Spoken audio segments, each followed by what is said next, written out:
Halo semuanya, hari ini kita akan bahas Bitcoin yang sudah naik di atas $76.000.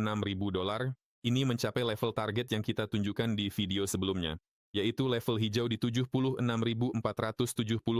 dan kita akan lihat apa selanjutnya. Sebelum mulai, saya mengingatkan bahwa semua ulasan, analitik, dan trading saya lakukan di platform QuantFury. Di sini Anda sama sekali tidak membayar komisi dan bisa trading instrumen keuangan apapun. Bergabunglah dengan tim melalui kode QR atau tautan di deskripsi. Sekarang mari kita lihat. Bitcoin diperdagangkan lama di bawah level $72.078 garis putih ini yang ditandai tahun 2024. Ada 3 upaya untuk menembus level ini di sini, dan akhirnya, tepat di sini upaya ini berhasil. Dan saat berhasil, kita mengidentifikasi target pertumbuhannya. Tapi kita punya garis tren dari titik tertinggi Oktober 2025 dan pertengahan Januari 2026. Perhatikan harga mencapai garis tren ini dan tidak menembusnya, meski sempat menembus level 76.470. Dan selama akhir pekan, terjadi bearish engulfing pada candle pertumbuhan Jumat, artinya tren secara formal berbalik turun. Ya, kita mungkin melihat engulfing pada candle hari Minggu, tapi jika itu terjadi, kita akan bahas tren naik lagi. Tapi saat ini arahnya turun, dan target penurunan ini adalah level $72.078 yang sama. Di satu sisi, ini adalah support. Di sisi lain, ini batas atas dari rentang tersebut. Rata-rata 50 hari juga mengarah ke sini. Warnanya hijau di grafik. Dan jika level ini tidak menahan kita, maka kita akan menguji level terendah Februari di bawah $60.000. Jika bertahan, ada peluang menuju $84.000, di mana rata-rata pergerakan 200 hari berada. Ini dia yang berwarna oranye. Saat ini lebih tinggi, tapi sedang menurun. Sekarang mari hapus semua tanda dan lihat candle bulanan. Pada candle bulanan saya sudah beritahu tentang kemungkinan skenario pertumbuhan. Jadi meski kita naik ke dasar candle Februari sekitar 78 atau $79.000 itu belum pertumbuhan. Secara formal pertumbuhan berarti melampaui candle turun Februari, artinya kita harus melihat penutupan bulanan di atas $78.742. Baru setelah itu kita bisa bicara tentang pembalikan pada candle bulanan. Saat ini pertumbuhan ini hanyalah koreksi sebelum penurunan lebih lanjut ke rata-rata 50 bulan, sekitar 58 hingga $59.000, dan berpotensi ke rata-rata 100 bulan.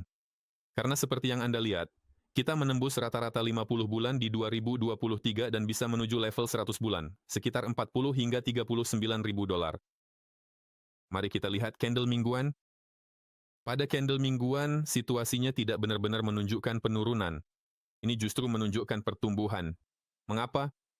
Pertama-tama RSI kita telah memantul dari zona jenuh jual dan mengarah ke atas. Kedua, minggu lalu kita mendapatkan penutupan tertinggi dalam rentang sideways ini. Artinya kita tutup lebih tinggi dari minggu 9 Maret. Bahkan jika saya gerakan kursornya, Anda bisa lihat minggu lalu tutup sedikit lebih tinggi. Coba saya perlebar grafiknya, akan lebih jelas seperti itu. Nah, Anda bisa melihatnya. Jadi, secara teknis, target pertumbuhan kita adalah rata-rata pergerakan 100 minggu, sekitar $87.500, atau mungkin rata-rata 50 minggu di dekat level tertinggi ini, yaitu sekitar $94.000. Ya, ini sedang menurun. Jadi saat kita mencapainya, jika kita mempertimbangkan skenario tersebut, mungkin akan berada di sekitar 94.000. Namun candle harian menunjukkan bahwa melakukan pembelian sekarang sangat berbahaya dan tidak disarankan. Oleh karena itu, saya sarankan menunggu penutupan mingguan, pengujian level $72.000, baru kemudian ambil keputusan. Ya, mungkin kita akan melakukannya bersama di ulasan berikutnya. Sekarang mari kita beralih ke indikator saya di TradingView. Di depan Anda adalah grafik untuk indeks S&P 500. Ini adalah E-mini futures dari Chicago Mercantile Exchange. Anda juga bisa memperdagangkannya di platform QuantFury dan juga tanpa komisi apapun. Dan kita melihat indikator paling bawah di bawah setiap grafik. Itu adalah garis lengkung merah. Jika berada di posisi atas yang ekstrim, itu berarti jenuh beli yang sangat kuat, dan jika di posisi bawah yang ekstrim, maka jenuh jual yang kuat.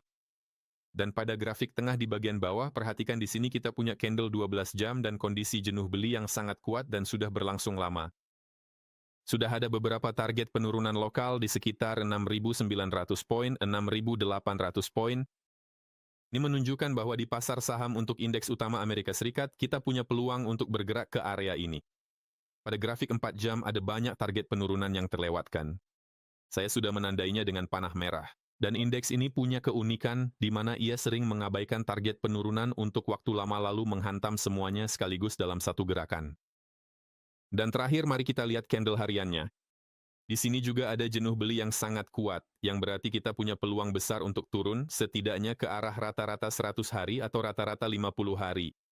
Dan akhirnya candle bulanannya. Di sini indikator jenuh beli jenuh jual menunjukkan momentum negatif.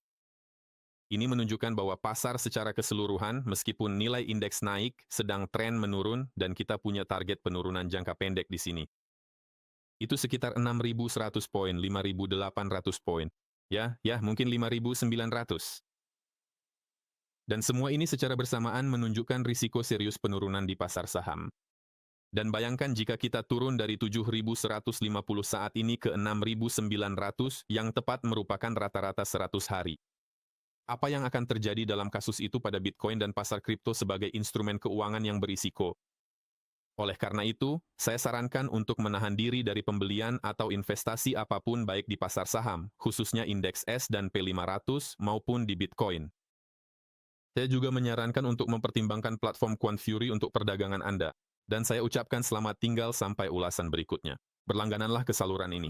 Sampai jumpa lagi.